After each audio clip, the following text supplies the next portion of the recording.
Next ম্যাথে বলেছে দুই অঙ্কের সংখ্যার এক সপ্তমাংশ। ফার্স্ট আমি দুই অঙ্কের সংখ্যাটাকে দেখি। দুই অঙ্কের সংখ্যা আমরা ছোটবেলায় করেছিলাম একক অঙ্ক, একক সংখ্যা আর দশক সংখ্যা। যদি হয় 331, তা আমি একক অঙ্কের সংখ্যা 1 লিখতাম আর দশক অঙ্কের সংখ্যা 330 লিখতাম, কারণ 3 গুণ 10 করতাম স্থানীয় মান অনুসারে, তাই না? ছোটবেলায় আমরা এরকম স্থানীয় মান অনুসারে করতাম না। 310 তো 314 একক অঙ্কের সংখ্যা, এটা দশক অঙ্কের সংখ্যা, এটা শতক অঙ্কের সংখ্যা। একক অঙ্কের সংখ্যা 4 বসাতাম, দশক অঙ্কের সংখ্যা 1 × 10 করতাম, আর শতক অঙ্কের সংখ্যা 3 × 100 করতাম। তো এরকমভাবে আমরা একক অঙ্কের সংখ্যা বসাতাম, মানে 300, এখানে শতক থাকতো 300 করতাম তো স্থানীয় মান অনুসারে। তো সেটাই আমি করেছি। তো বলেছে যে একক অঙ্কের সংখ্যা দুটো অঙ্কের সংখ্যা, তো একক অঙ্কের সংখ্যা যদি ওয়াই ধরি আর দশক অঙ্কের সংখ্যা যদি এক্স ধরি, তো দশক অঙ্কের সংখ্যা আমি কী করবো? 10 গুণ করবো। তাহলে সংখ্যাটা এবার কী হবে? যদি 31 থাকে তাহলে একক অঙ্কের সংখ্যা 1 প্লাস দশক অঙ্কের সংখ্যা 3 × 10, তাহলে সেই আমার 3 + 1 + 30 = 31। তো আমি সেটাই করেছি। তো সেটাই আমি এখানে করেছি, সেটাই করেছি।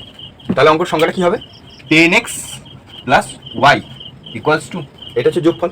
এইবার বলেছে দুটি অঙ্কের সংখ্যার এক সপ্তমাংশ। এর হচ্ছে এক সপ্তমাংশ। এক সপ্তমাংশ মানে হচ্ছে 1/7। সংখ্যাটির অর্ধেকের চেয়ে 15 কম।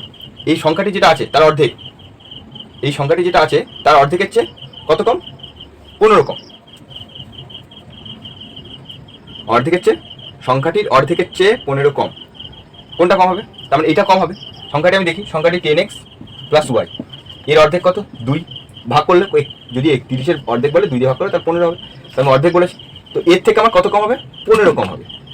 তো এটা 1/7 × 10x + y = 15। এইবার করে দেখি। তো এটা আমি লিখতে পারি 10x + y/2 = 10x + y/7, 15 কম, যেহেতু মানে পার্থক্য বলেছে 15 কম। তো এখানে আমি 7 দিয়ে, এটা লসাগু হবে 14, 70x + 7y। এখানে হবে 14, এখানে 7 কে 2 দিয়ে ভাগ করো, 7 কে 14 ভাগ করলে 2 হচ্ছে। তো 10 × 20x, আর এর আগে মাইনাস আছে, তো সেক্ষেত্রে এর সাইনটাও চেঞ্জ হয়ে যাবে। তাহলে 2y।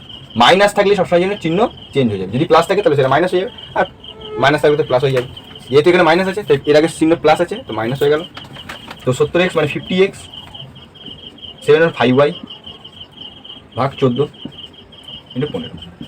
তো এটা আমি এখানে করি। তো 50x + 5y = 15 × 14, 15 × 14। এই 14টা নিচে ভাগ হিসাবে আছে, তো আমি উপর নিয়ে গেলাম, গুণ করে দিলাম 15 × 14। তো আমি এবার 5 দিয়ে দিই, সবাই কাটা।